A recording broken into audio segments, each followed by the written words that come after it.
বসে বাংলাদেশের খাবারের টেস্ট পাচ্ছি। জি।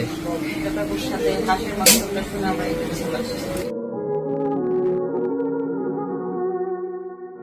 এই যে আফারা ভাইয়ারা যারা যারা ইনবক্সে বিভিন্ন ভিডিও পাঠায় আমাকে বলেন এই বয়স্ক জামাই বিয়ে করার ফজিলত বুঝি এটাই, দ্রুত মরে যায়, আবার মরে গেলে সব সম্পত্তি নিয়ে কচি আর একটা বিয়েও করা যায়। বাঙালিদের সন্দেহ আসলে কখনোই মিথ্যা হয় না, তেমনটাই যেন ঘটলেও তনির ক্ষেত্রেই। তার কারণ এই তনি একটা সময় বলেছিল যে শেষ দিন পর্যন্ত সাদাত রহমানের বউ পরিচয়েই থাকতে চাই, আর সেই তনি আজকে বিয়ে করেছে। প্রমাণ সহ দেখাবো আমাদের আজকের এই ভিডিওতে।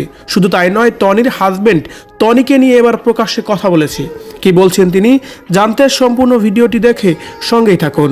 তনি অনেক সমালোচিত একটি নাম, তার কারণ অল্প বয়সের মেয়ে হয়ে একজন বুড়ো মানুষকে বিয়ে করেছিল রুবায়েত ফাতেমা তনি, আর তারপর থেকেই সোশ্যাল মিডিয়ায় তাকে নিয়ে হচ্ছিল অনেক বেশি আলোচনা সমালোচনা। আর সেই তনির স্বামী সাদাত রহমান অবশেষে সকল জল্পনার কল্পনা অবসান ঘটিয়ে না ফেরার দেশে পাড়ি জমিয়েছে। তার মৃত্যুর মাত্র কয়েক মাস গেছে, আর এর মধ্যেই তনি বিয়ে করে ফেলেছে।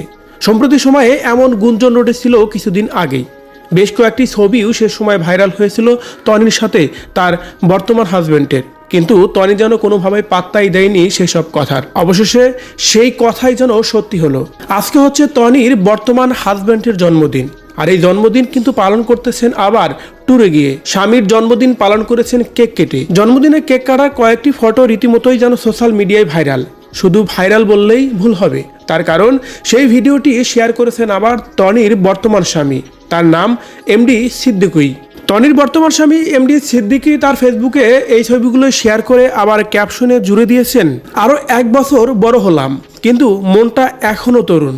আমার অসাধারণ স্ত্রীকে ধন্যবাদ আমার জন্মদিনটাকে এত বিশেষ করে তোলার জন্য। তোমাকে অনেক ভালোবাসি, সাথে কিন্তু ভালোবাসার ইমোজিও দিয়েছে। তার এই পোস্ট থেকে বোঝার বাকি নেই যে তনি এই সিদ্দিককেই বিয়ে করেছে, তাও আবার বেশ কয়েক মাস আগেই, যে কথাটা গোপনে রেখে দিয়েছে তনি। আর মাঝখান থেকে দর্শকদের কথা শুনে যেন রেগে যেত তনি। তনির এই পিকচারগুলো ভাইরাল হওয়ার পর থেকেই তনিকে নিয়েও দর্শকরা বিভিন্ন ধরনের কথাই বলছেন। তার কারণ দর্শকরা বলাবলি করছে যে বিয়ে করছে ভালো কথা, কিন্তু বললে সেটা দোষের কি? আর দর্শক যখনই তাকে বিয়ের কথা লিখতো বা বলতো, তখনই তনি রেগে গিয়ে তাদেরকে যা ইচ্ছা তাই বলতো।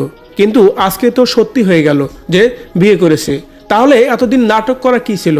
আর যেই তনি কিনা বাকি জীবনটা সাদাত রহমানের বউ হয়ে থাকতে চেয়েছিল, সেই তনি তার স্বামী মারা যাওয়ার 1 বছর যেতে না যেতেই আবার বিয়ে করলো, তাও আবার গোপনে। কেন? যেটা কখনো বাস্তব জীবনে করে দেখানো সম্ভব নয়, সেটা মুখে ছাগলের মতো বলার কি আছে? এভাবে যেন বিভিন্ন ধরনের কথাই বলা হচ্ছে রুবায়েত ফাতেমা তনিকে নিয়ে। ভিউয়ার্স, তনি সোশ্যাল মিডিয়ার একজন আলোচিত ব্যক্তি হলেও তাকে নিয়ে বিতর্কের জন্য শেষ নেই, সমালোচনা কিন্তু তাকে নিয়ে কম হয় না। আর সেই তনি অবশেষে সকল জল্পনা কল্পনা অবসান ঘটিয়ে গোপনেই বিয়ে করেছে সিদ্দিক নামে এক ব্যক্তিকে। তনির এইসব কর্মকাণ্ড নিয়ে যদি আপনার কোনো মতামত থেকে থাকে, কমেন্ট করে জানিয়ে দিন কমেন্ট বক্সে।